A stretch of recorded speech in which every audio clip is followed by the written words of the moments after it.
সাহাবারা বললেন, নবী আমরা গরিব মানুষ, ইফতারি খাওয়ানোর পয়সা নাই।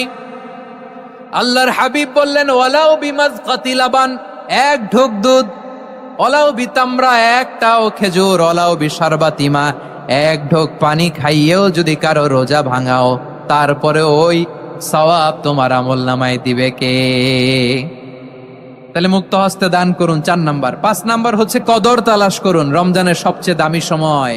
বিষ্ণু বলেন, মান হরিমা খাইরাহা ফাকাদ হরিম, যে কদর মিস করলো সে সব মিস করলো, হি ইজ দ্য লুজার। আচ্ছা বলেন, এই বরকতের মাসে আমরা কি লুজার হতে চাই না গেইনার হতে চাই?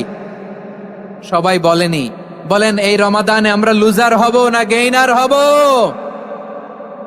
ইন্না আনজালনাহু ফি লাইলাতিল কদরি ওয়া মা আদরাকা মা লাইলাতুল কদর।